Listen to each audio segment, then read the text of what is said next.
Lovely. Thanks for having me on. I entered the industry at 19, so very, very early on. Don't know much else.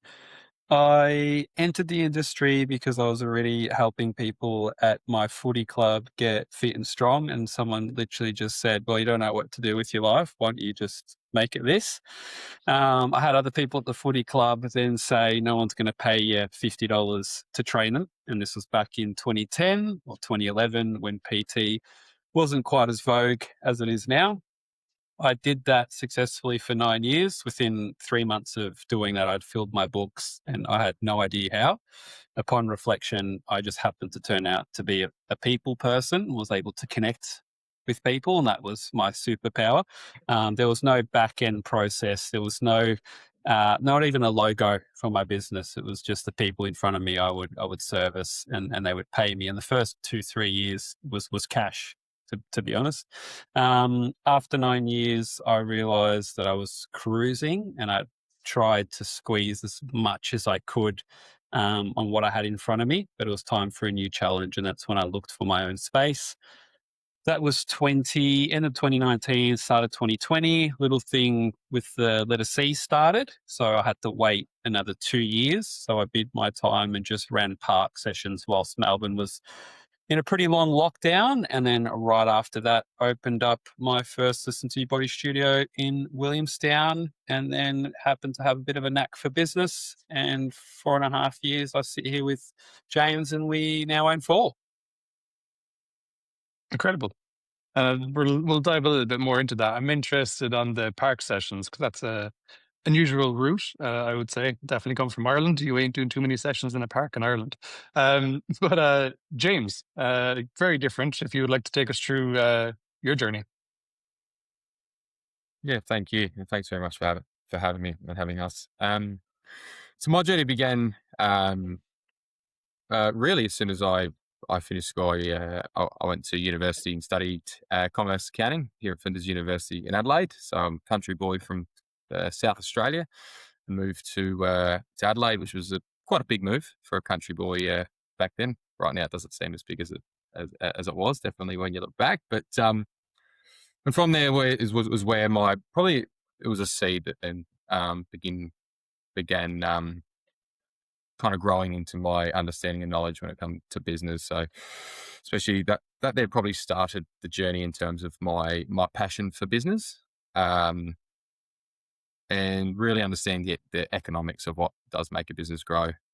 Although the theory and the prac are two different things, it did give me an understanding and respect to what goes into business from there. From there, I did 3 years of uni, graduated, did an honours, so I went through that there, and then worked for Eagers Automotive, so a listed company as an accountant. From there, I absolutely loved it, but I just wanted that bit more. I wanted to do something for myself. So from there, I then did a Tony Robbins Unleash the Power 4-day seminar, which was probably what opened my eyes and actually made me want more than what I was currently doing, which was from there I then began the process of working out exactly what I wanted to do when it did come to working for myself. So I loved health and fitness, and I loved and I still do love health and fitness, but also loved business. So bringing them two together was exactly where and why I Listen to Your Body Martin first started. So today actually marks 4 years of Listen to Your Body Martin being open, which was exactly when we started doing business. So business started 4 years ago, but that was also when it was probably 4 years and 2 months was when Marco and James first got on that first phone call, which is why we're sitting here today. And James, how did that come about? Did you guys know each other before this, or because a partnership is a big step and it's a big commitment, right? My mom, she's a very old school Irish lady. She has a saying: the only thing she should ever join in with someone is the rosary. And my mom has been in business for 40 years now, and she's been in the partnership. So maybe that's down to her experiences. But yeah, how did this come about? Yeah, well, I suppose it just organically grew from that. I mean, Marco was breaking many records as resilient and great at what he does and what he stands for there. But at the Williamstown studio, and James being James wants to model myself around those who were doing great things. So it probably started just me nagging Marco quite a bit, stealing many ideas and actually applying them. So you often do in business. Well, a lot of people reach out for help, but probably my application of Marco's word was probably what actually drove the relationship to grow from there. So that's where it first started. We didn't know each other prior to 4.5 years ago, and it feels like I've known Marco for a lifetime. So credit to Marco for actually giving me a chance back then and actually providing that space, because a lot actually are too busy to provide that space. So Marco, as busy as he was, gave me a chance, passed on his knowledge and wisdom, and actually because of that allowed me to grow and surpass some of his own records. So thanks to Marco for doing that. So it's quite crazy because it feels like almost a decade, but yet it's only been 4 years. So and now we're working together as one. So it's amazing. Marco, would you echo similar that he was just a great stalker at first?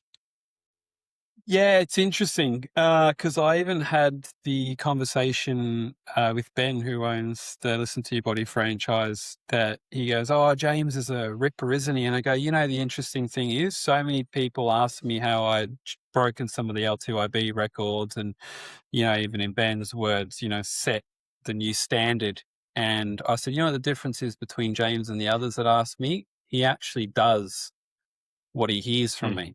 Where, as James mentioned, many would ask, but perhaps wouldn't apply. And I don't even mean in our network. I just mean for people generally around, friends, etc. So that was one thing that I really respected and admired in James early on. It'd be the next week where he'd call again. He was very persistent. He definitely was. He's not lying there. And I've done that, and this has happened. And what do you think on this? And what do you think on that? So I'll also add, I think one thing that we realized where the partnership could certainly flourish and go to the next level is when we attended an EOS event.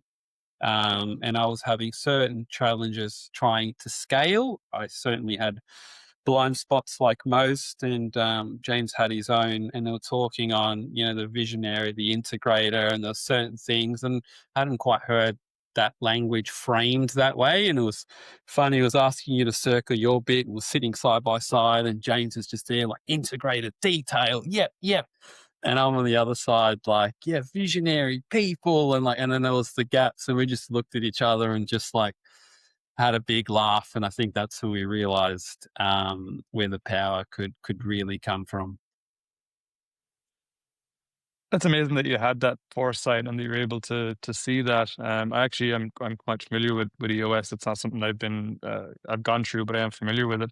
And that leads perfectly into my next question. So you both clearly have very defined roles within your organization. Did those come naturally, or was it purely through that EOS event that you sat down and you had the time to think about, this is my strengths, and James, this is my strengths. Okay, now how do we fill those gaps in between? And has that continued? Do both of you fit naturally into, like Marco, I've heard from Shane, you're an incredible team leader and you're incredible at rallying a team, getting them motivated and doing that. And James, you're just a straight up integrator. You get the tasks done and you fall more naturally into the CFO style role. Is that correct? James, you want to take that? Yeah, correct. Spot on. So I think that, I think it definitely didn't just come about and we decided, okay, you're this and I'm that. As at that point when we first did attend that, we actually didn't have any financial. We weren't actually in partnership at all at that point. We were just simply working together as one within our two. It could have been 3 studios back then. And then from there was what actually formed us to work together with the Ascot Vale project, and then really form our almost individual standing studios as one. But not only that, allowing our own dynamics organically develop into where we were best suited. So it's only probably been the last 6 months where we've actually said, no, your seat is the CEO role, and that is exactly your role. And then I'm the COO, CFO role of our large group now. So I think we allowed that to, well, I wouldn't even say think, but we allowed that to organically happen based off our own strengths. And generally, when you do said tasks, you actually always move towards your strengths. So it kind of naturally happen that way. So yeah, I think that's probably a good way to kind of summarize that. Marco, you Yeah, may for be able sure. to add more. Yeah, so Marco, take me through how you naturally fell into that role. Is being a team leader something that's always just been in you, or does that come from sports? Because now you probably had sports in your background when you were younger, or is it just fits naturally and you just really enjoy getting a team going? Yeah, it's a great question. I think, at risk of sounding a bit arrogant here, but I've probably always been sort of a leader. I was quite young at school, so I was usually like a year younger than everyone else, but it never seemed that way. I always kind of seemed like the big brother. Even with neighbors, when I was sort of 3, 4 years younger than them, the relationship was kind of like I was the elder one. I will add there was some certain experiences that I had growing up that forced me to grow up quite young. So I think that's a factor for sure. And I had maturity far beyond my years at sort of most facets of life. So yeah, it wasn't from sports or certain school situation or developed. I think it was just sort of life experiences that led it to be that way. And I've always felt comfortable leading more so than being told and following. And it's a classic entrepreneur story. I didn't really do too well at school. I didn't really listen and concentrate all too much. So I've always kind of gotten used to just making up my own rules and making up my own decisions and just sticking to them and dying by the sword. So I guess there was certain educational um, mantras and beliefs that didn't have to be built out of me in a way, that it has to be this way, it has to be that way. I've kind of always just sort of done it my way and be eccentric about it. In certain instances, like when you're studying for a test or there's parameters like school, it was definitely tough at times. But then it turns out in business that it's kind of a bit of a superpower. So ironically, it's worked out for me. So yeah, kind of naturally, it's not something I've had to work on all that much. There's probably other gaps that don't come quite as easy that I've had to feel, like more business acumen, the numbers, the P&Ls, the this, the that. So. And I'm interested to know more how you did actually get into this industry in the early days, because I think that's something that a lot of our listeners would love to know. Now, 4 sites, 7-figure business, 40 plus staff members, like, and to achieve that in, well, a relatively short space of time. I know it probably seems longer, but how were those early days? What was that entrance into this industry? Do you mean the entrance of when I was 18 into the fitness industry, or the start of our business journey 4.5 years ago? Yeah, take me back to 18-year-old Marco. So 18-year-old Marco was already working a full-time job and providing for himself. So it's just what I mean by sort of having to grow up young and thinking that uni was going to be something I could just jump in and do when I needed to. I just heard from all the people's brothers that it wasn't as intensive at school. I think I just had rose-tinted glasses on about it, to be honest. And I got into a uni course, and I remember I was literally like 1 week in and I received the schedule of what was included, and one of the lecturers literally said, if you think this is going to be easier than high school because you've been told something rather, don't think that. It's intensive, it's a full-time job. I remember thinking, I'm already working full-time, I can't do uni. I got to provide for myself. So 18-year-old Marco had no idea what he was going to do, left uni and was just moving through as he did. And that was when I was already helping people through health and fitness because I was absolutely obsessed about it, and would go home and read from 16 onwards, all things building muscle, getting fitter and lifting. And I was giving friends advice, and someone suggested it. And I remember vividly at that time, the Australian government had put forth something that made tertiary education subsidised. So the PT course I had thought about doing went from 5K to 500. And I didn't have much money at all at the time. And I remember saying to myself, this is a sign, I'm going to do it. So I paid the $500. I got in. At the time, there was a guy who was part of the sales department and getting people to do the course who was great at his job because made it seem like he had chose me to do the course, but I came to realize that he was just trying to hit KPI and would let anyone in who was paying. So I used that as a sign that, you know, you learn up, you grow up when you're 18, you take things at face value. I did the course and I got a job at a big box 24/7 gym that I'd done placement at. I had no idea what I was doing. They didn't even really have management in place. So there wasn't much tutelage. And I remember just approaching someone in the gym, and it was my first day. I had no idea what I was doing. I just said, "Do you want a free session?" She said, "Yeah." And then after I gave her a free session, she goes, "What happens now?" And I said, "Oh, well, I can train you for 30 minutes next time again." And she goes, "Oh, well, what will it cost?" I said, $30. She goes, "Yeah, I'll do it." And I tried to hide it, but I was almost surprised. And then someone in the gym that I had sort of just talked to said, "You know, if you get 30-minute sessions, you're making like $1,000 a week." I said, "Yeah, wow, that's pretty good." So that became my goal. And within like 3-4 weeks, I was doing it. Wow, 3 or 4 weeks. Yeah. Yeah. Within, I think 3 months, I was fully booked and I was doing about $3,000-4,000 weeks. And I was like 19 years old and I had no idea what to do with that cash. Wow, that's incredible though. And I've been there. I had a very successful online business as well that was very high six figure at 19, 20 years of age and ended up basically burning all that cash. But anyways, that's a story over a pint when I make it to Australia at some stage. That's Yes. incredible though.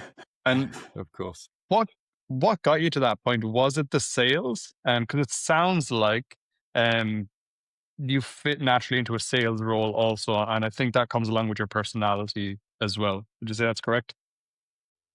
Yeah, I'd certainly say that is. You don't know what you don't know. And I didn't have many reference points at this stage. I was once again 19, didn't have much business experience, didn't know what was sales, what was operations, what was this. And there was only one other PT at the studio, at the Snap Fitness I was working on, and they were going through management. So once again, I didn't have too much guidance. So as it was growing, I wasn't reflecting at the time almost how am I doing this? It was just the next person, the next person. I was trying to fill out my book. And back then I just take anyone. Yeah, I'll do a 5:30 a.m. Sure. But when I reflect back now, knowing what I know, I was doing it simply with my ability to connect with people. If it was Daniel, who was a factory worker that needed it at 5 a.m., I was his best friend talking about that and making him feel seen. If it was Kate, who was 45 with kids of 3, I was making her feel seen and she would tell me about her life and what was going well and her struggles potentially with family and whatnot. So I'd just be a chameleon. And it just came naturally as a personality trait. I've always found it quite easy to make friends. And some of those clients I had for 9 years, like we became like best mates. So it was pretty hard leaving them. And I hardly lost any clients. And there was never any back end work that was done. It was what you got in those 30 minutes, Marco, at face value. There was, once again, there was not even a logo. But, you know, it was a very tight knit community. And I will add, a lot of the people that saw me for those 9 years became groups of friends and they're still friends to this day. So there's like a community that I created in that area that is still developed and still have a relationship today from what we built. And that was what I truly believe made it successful. I think that's actually one of the parts that I missed the most about my own studio. So I sold out of my studio a year and a half ago after 8 incredible years of like that, building an incredible community. And I still talk to the majority of these people today who was literally with me since day one. And I think that's such a beautiful part of this industry. And I know this industry goes through a lot of ups and downs and different hypes, and there's different trends and bandwagons that everyone jumps on. And now with the emergence of AI, but I still think that that's one thing that can never be replaced is real human connection and the communities and the friends that you make through shared suffering, right? Sometimes we don't always suffer in sessions, but it's good to suffer every now and again, especially with the fitness side of things.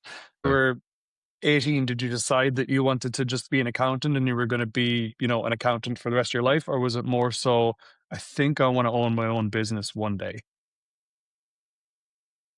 Yeah. Okay. Perfect. So yeah, I suppose when I first became an accountant, really just because my parents just said, look, you're really good with numbers, try accounting. And apparently back then it made a lot of money. So that there was really, yeah, I love working with numbers. I had a passion for it, but I wasn't, living and breathing. I was just quite good at it. So that was probably what started the journey. And I just thought, I'll go to uni, give it a go. Apparently you go to uni and you come out and you make a lot of money. That honestly, that was really it. So I suppose from there, once I went through the accounting commerce degree, I learned a lot about accounting, but it was actually probably more the discipline of actually sticking at it and learning and growing and developing whilst also having to apply the learnings in future work. So uni's not easy. It takes a lot of work. I did it full time, and especially when you do get started, move from a small town to a large city. It's actually I think the discipline of actually attending and applying and sticking at it for 3, and I even did a year extension for 4 years, was where the actual true learnings come from. And actually, I grew up. I took some accounting knowledge, but to be honest, probably 5 to 10% of everything I learned in those 4 years, I actually applied today. So it was actually more allowing me to grow up. From there, when I did enter the workforce, look, I enjoyed it. Like, yeah, it was a job, but it was an enjoyable one. I felt like I was making an impact, but I probably wasn't making the impact which I truly wanted. Was I satisfied? Marginally, but it wasn't like, it wasn't like a shitty warehouse job or anything. I enjoyed, rolling my sleeves up and getting home at 5:30. But I suppose from there, it was actually a big thank you to my now wife, Claire, who said, look, I think we got to do this Tony Robbins thing. And I wasn't too fond of, Tony Robbins or what it is. And, when you do watch the Tony Robbins videos on YouTube, it was all rah-rah, whatnot. Whatever. We'll just attend it. So we bought a ticket each for the event in Sydney. And then in that moment, the C thing come up as well. So Tony couldn't attend. So it ended up being an online course. And back then it was $1,000 each, and $1,000 was quite a lot of money. Like, I started off as an accountant at $45,000 a year Australian, which isn't too much. So $1,000 of that is a decent whack. So anyway, I went in, I thought, what, I'm going to give this a go, and we'll kind of see what comes from it. Worst case, I'll just learn a few things. And after day one, I'm like, wow, like, opened my eyes. I would have been 20, 24, 25 back then, probably 24. I opened my eyes to actually what else I could do with my life. Like, do I actually want to do this thing of being an accountant and work up the ranks in the corporate chain? And I think what probably stuck out to me most was I actually didn't want my boss's job, which was probably the big highlight. It's like, well, if I don't want that, then what am I working towards? So I did have a passion in business, and he kind of dabbled in Tony. I'm talking about Tony here, but he did dabble in on the business side and how that actually, the self-growth that comes from that, but also the rewards that come from it when you do build something for yourself. So I thought, I like business. Like, I like making money for myself, but I also like fitness. And that was kind of like, did I have an absolute true passion living and breathing fitness? No, but I enjoyed fitness, and I was keeping fit. So it was like, I might as well pick that and mix them together and see what comes from it. So yeah, from there, you could say my attention to detail and analytical skills kind of come in. It wasn't just I rang LTYB and I got started. Probably Marco did that, but I didn't. I actually spent 18 months doing due diligence across multiple fitness brands. And in the end, I still don't actually know why I picked LTYB, but I just think that there's something about the way Ben approached it and the transparency of, you know what, I think this is it. But even until then, until you actually sign that lease and sign the agreement, it's not actually real.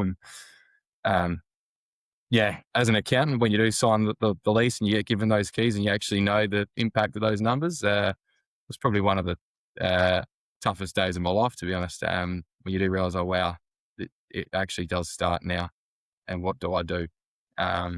Which is quite scary. But yeah, I do say you have to burn the boats, and yeah, I burnt the boats. I gave up my job and found a way. And when you find a way, you do some crazy things. And I connected with absolutely everyone I could. And as I mentioned earlier in this call, thank God I spoke to Marco. And I'm sure if it wasn't Marco, I would have connected with someone else. I'll knock on enough doors to find someone, but super glad looking back that it was. So yeah, there you go. It's a bit of a story.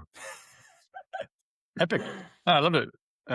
Love it. And is there any challenges that went from that initial site 1 to 2, 3, and 4? Do the challenges remain the same? They're just at a greater scale, would you say, James?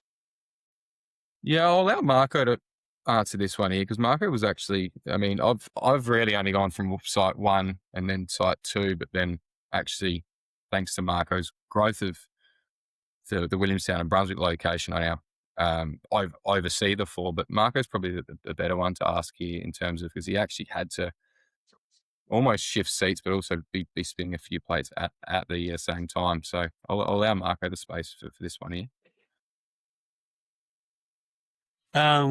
Yeah, challenges. I mean, how long do we have? Yes, many challenges. I think scaling is just a quick sign off. Scaling is a personal development journey disguised as business. Your blind spots will come forth. Things that you don't attend to that to will come that you don't that you should will come to fruition. Things that you avoid because you perhaps don't want to do or don't know how to do will come up. So the biggest challenge I will say personally, just based on how I present, was the detail. Was the documentation, was, lack of a better term, a bit of the mess that I was allowing to fall behind me because of the growth and not having the procedures and systems in place. I realized that was a gap, and which was what drew me to EOS. When I was getting feedback from staff going, it just feels like things are in your head. I was like, oh, okay. People just feeling a bit directionless. I thought they knew and I knew, but there was nothing that was written of exactly what it looks like or how it should be. So that was probably the biggest challenge, scaling. And then I think, ironically, the thing that made it probably easier for me to scale was the lack thereof of detail as well, because I wouldn't dwell or think on the risk too much. I'd be like, yeah, I'll figure it out. And even my wife at the time would be like, okay, well, where's the middle steps? And, she's very used to it now. But, just this and that and this. Okay, but it's a whole new space. And, yeah, well, I've done it once. And it's just the classic story of like, I will jump out of a building and I'll figure out my way on the way down. So, the same thing that made it challenging for people to follow and scale was the same reason I was able to do it so quick. And is there one standout mistake that you made that you wish you didn't? Yes, assuming too much responsibility. Take us through that. You grow and you have people in seats and personnel and staff, and the idea at scale and to allow for even further scale, and I'm talking 9-figure businesses and 10-figure businesses, is that the only way that occurs is when these personnel come in, that the person that has said it then doesn't assume any responsibility, where early on it's a control thing. It came from growth, but it's a control thing. It certainly is. I put my hand up that it's all me. It was my learnings that had to come forth. That you still want to assume responsibility. So I scale here, I scale there, but the things I built there, I still have to have control. And that's just not scalable. So you're actually doing yourself a disservice, and the personnel as well a big disservice. Great answer. You seem to reflect a lot, Marco, and you have great awareness. Is that something you've developed as you've grown into business also? It was before business. So, I mean, to be fair, I was already running my own business, running a PT. Ironically, I never saw it like that when I was running my PT business. I never saw myself as a business owner, but I was a sole trader, and I even had someone work for me at a time. And that was a bit of a disaster story for probably when we have a pint. However, I had, some life challenges that punched me in the face, for lack of a better term, when I was about 25, 26, kind of like a quarter life crisis. I'm glad it happened now, because it forced me to deal with things that some people perhaps get through the entire life without ever having to face, because they might not be as extreme. And I started seeing a psychologist. I got put onto them by someone, and they are absolutely amazing at what they do.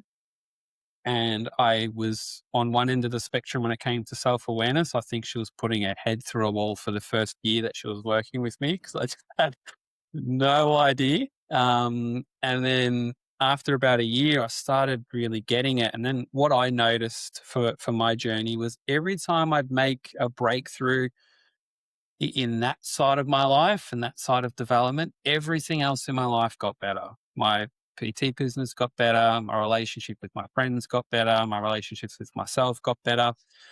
So it kind of became like a little mini obsession. And I just wanted to continue to grow in that space and grow in that space. So by the time I got to business, I once again felt like I had a lot of life experience for someone who was sort of 29, 30. But I do believe that those skills, really understanding myself, understanding what makes humans tick, was a big part of why I was able to scale as well. Because I don't think I would have made a very good leader when I hadn't done that work, because I wasn't very selfless. I wasn't very reflective. I was very closed off. I was very untrusting. I wasn't comfortable being vulnerable. So all these things that I think would have become very big problems and reared their ugly heads if I tried to scale um, before doing that work. Amazing. Thank you for the honesty. I appreciate that. And I know there's probably a lot of business owners that can rewind that, guys, and listen to that again. One of the best investments you can ever make into your business is you, right? And I still believe that to this day. James, from a financial standpoint, then, where would you say is the best investment, or where has been one of the best investments that you've made within the business? Yeah, it's a great question. I do just, alluding to what you just said, I do think the best investment you can make for the business is within yourself first, so you can actually drive the business and actually be the best version of a leader that you can for the business. So my ongoing investments in personal development has definitely been one of the big ones. There's been multiple, there's many, but I feel like if I don't feed me first, and nothing's going to grow under me. So business is business. It all works very similar in the same way. But having that self-awareness, resilience, reflection, but also giving yourself the space to actually learn and grow as a leader is actually what's going to drive the business. It's never truly, when you look outside of the box, if you want to call it a studio, it's never really the four walls, it's the people in it. And if you're the main person in it, then you have to make sure that you're investing back in yourself first. So, and then after that, a lot of things come. So there's a reason I almost work every single day, is because I love it, but also have the awareness in terms of and want to invest back into myself to become the best leader that I can. So yeah, it's probably the best investment. Amazing. I see why you guys work well together. It's funny, you both have different skills, but you're both also very aligned in your mission and your journey. And again, I appreciate the honesty, guys. James, if there's some key metrics that business owners should be tracking that maybe they're not, what would they be? I mean, where do you start and finish here? I mean, if you ask Marco this, he'd just say some top line money and as high as it can possibly be. But I remember 2 years ago at conference, Shane put up a lovely saying. It was revenues for show, profits for dough, or something around out there. And it's so true. So as big and bold as that top line can be, it does really matter what's at the bottom. If you're spending more than you're making, then you're in a bit of strife. So look, I always say profit's always a big one. Measure your profit, how much do you want to make, and work that out. And then you have your key benchmarks, your operating profit, and your certain benchmarks to make sure that you are on track. So they're really your lead metrics to make sure you are really making profit. But I suppose in terms of one that a lot of businesses wouldn't track is LTV to CAC ratio. I think that definitely in health and fitness, that one there's a really, really big one. So your lifetime value of a customer against how much you're acquiring a customer for, and then the benchmark around that there. A lot of people, health and fitness is predominantly, apart from the sales and marketing.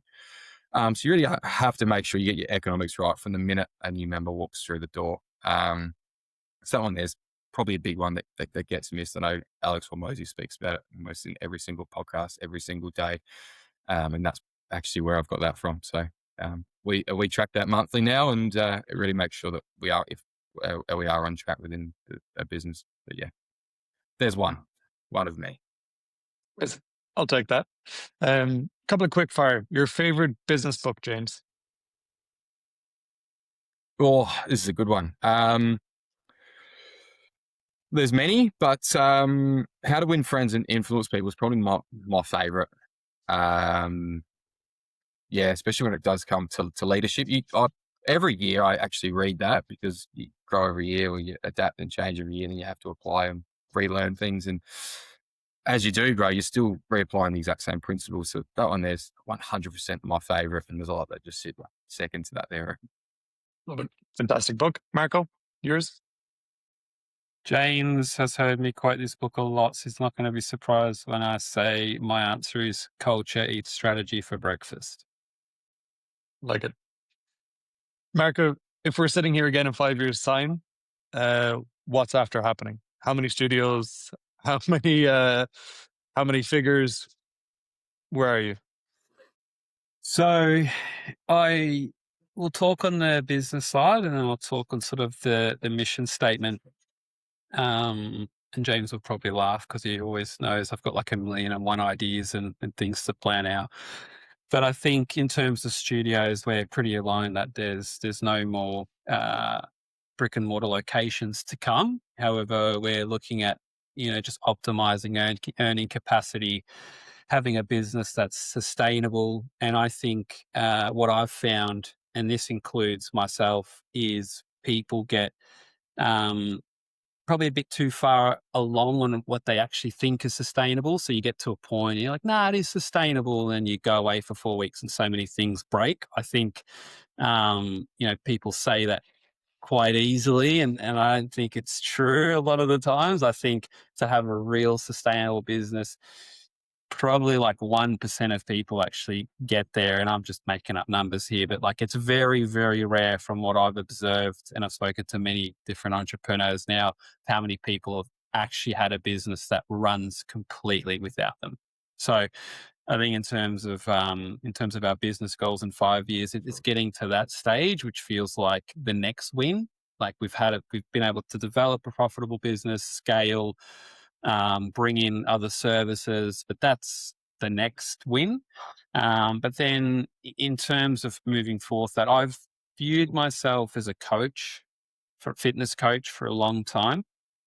And then I started to view myself as a people coach within my business, because a lot of what I do is people development and trying to get our people better. So I changed my thought pattern around, okay, well, I don't coach the members anymore. I coach the team on how to best coach the members. And I think the next progression for my career is to then coach other business owners on how to coach. I really think that's going to be the next step. And that might even come from public service, private service. I'm still undecided on exactly what modality and how it looks, but I just do feel like that's my next step and my next calling. Is that what success looks like to you, Marco? And has that changed? Yeah, it certainly has. I think one thing I've found that has really helped me in my business journey and just in life was leaning into who I am and leaning into what I gravitate towards and what I'm good at. I found early on, and most people in their 20s tend to be a bit self-conscious and you're still finding your way. So it's certainly not me, knocking myself down, but I'd almost be running my business and knew that I wasn't doing too much on the back end, et cetera, and would find myself thinking, maybe I should get like a corporate job because I feel like I'm falling behind and not learning skills I need to learn. Or, even when James and I first joined forces, I would do things that I probably even early on, if I had the development that I do now, would have just said, hey, James, can you take this? Or would you, I'd sort of try and live in a field that I'm not necessarily wanting to, and I have someone there that wants to and can do it far better than I can because I felt a necessity to have to tick that box as well. And if I'm going to be a business owner, I need to be able to do this to this and have it all. So I think from the coaching aspect, where it's come from is there's that I can't remember the name of it now, and I probably should because I reference it a lot. But there's that Japanese diagram, and it's got like the four things, and there's a thing in the middle, and it's like what you like doing, what you're good at, what you can make money from, and like where you can add value. And then it's like has the thing in the middle, and it's got like a certain name to it. And I think that spot there is what I get from coaching. So it looks like success now because it really aligns with what brings me purpose, what I can make money from, what I'm good at, what I gravitate towards. And instead of trying to focus on the things that perhaps are gaps, I can really lean into the things that are strengths and then empower the people that are around me that want to live in the spaces that perhaps I don't want to, rather than trying to do it all. And James, for you, what does success look like? Yeah, it's always a good question. Definitely I don't think the goalposts have changed in the past 4 years now, but it just looks a little bit different when when you look past it. So I mean, success for 4 years ago was just simply making money and really not and just surviving as a business. But I suppose now as you do go on that journey, mark a lot likes to look 5 or 10 years in advance, and my vision that doesn't usually go as far as that because I want to make sure that we are making money next month rather than our plans for 5 years time. But success looks like really building strong systems and foundations with both myself, building very strong foundations. And you could say watertight processes, but I do feel like really having the right people in the right seats and giving them and feeding them with the development and investment there to really ensure that we are all aligned on the key vision and mission of the business. So yeah, currently as it stands, and although we are open to always opportunity, the 4 brick and mortar locations are what we're quite happy with, and we really want to grow them strong rather than expand into other opportunities right now. But so yeah, I think that there is.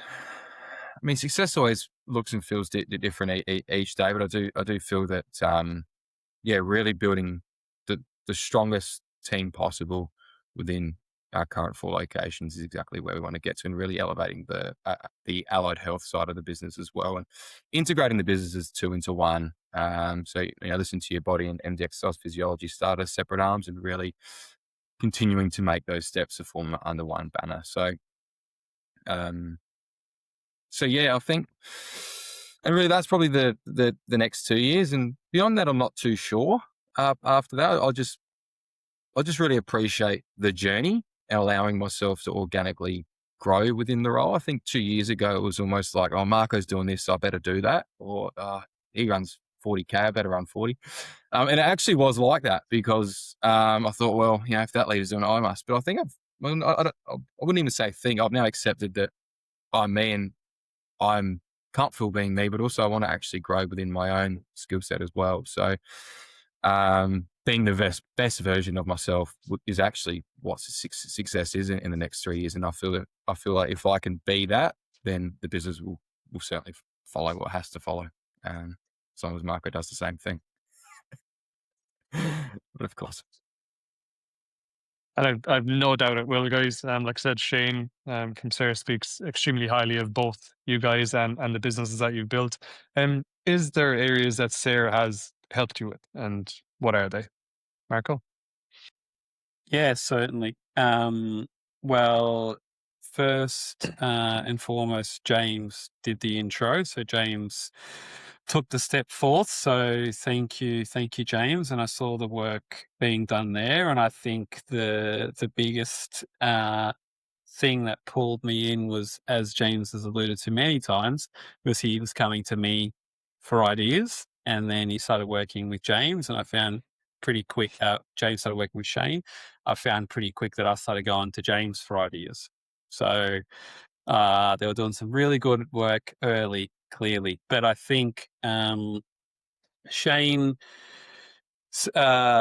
real gift into the business was just being someone with no one's ever truly unbiased, but as unbiased as you can be, like with an outsider's eye and a different perspective. You just tend to get stuck.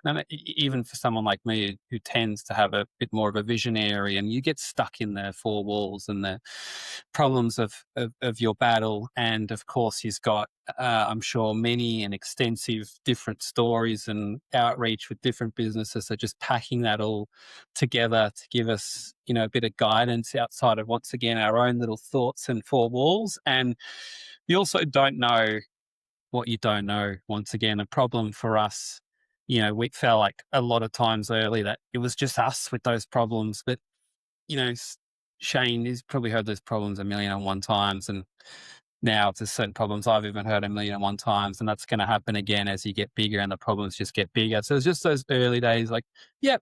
And then just different perspectives that really allowed us to just avoid some of those teething issues that probably would have gone on 300% longer if we hadn't had the guidance. And James, what was the decision behind seeking help from Sarah? Yeah. Well, I suppose it stemmed back from with myself always looking to learn and grow. And I kind of, Marco had no more ideas for me, so I had to contact someone else. No, there's a joke. But it actually come about. I was at the Martin studio one day, and I had this guy walk in and just want to say hello, and he was in a suit and tie, and he was pretty much a version of what Shane is. Then I said, look, I help health and fitness owners elevate their business. This is what I do.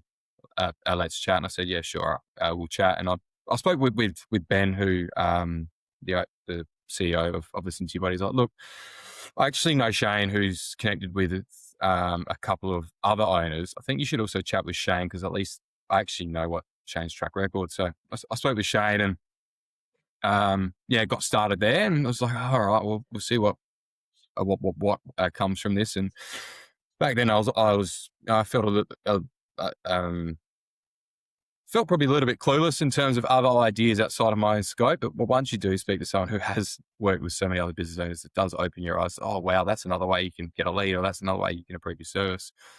And from there, you started just chipping away at those small 1% wins. And that's exactly why we are where we are today, is because of those small things that we've had on. It wasn't anything revolutionary, but also I think the big thing for Shane, and as we have gone on we'll say 4-year journey, but I think Shane started with us a year in, was that unbiased perspective, but always for the greater good of the business. We've been through some challenging times, way beyond, getting one more lead.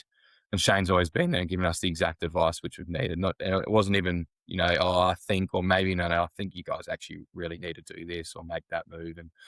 And it's helped us, because when you're in the business and you're in the fire, you're stuck in it, and you only see what you're feeling and you're knowing and what you believe. But when you've got someone outside that's looking in and can see very, very clearly without that murky vision or those goggles on, it does very much help get you when it does come to those larger calls that you have to make as a business owner. So yeah, I'd say that there. And those few pieces where Shane has helped us make those larger calls, exactly what we have been able to grow. So yeah, absolute credit to Shane for being able to help us navigate those times. Amazing. Guys, honestly, thank you so much for taking time out your schedules today to speak with me. Thank you for being so honest and open. I really enjoyed the conversation. I hope you guys did also. And I hope to have you on in 5 years' time, um, where you both are in Barbados sitting back and the business is just running seamlessly without you guys. But no, honestly, thank you once again, guys. And I look forward to seeing your success. Thank you, mate. Thank you so much for having us. Thanks very much. Do appreciate it. Thank you.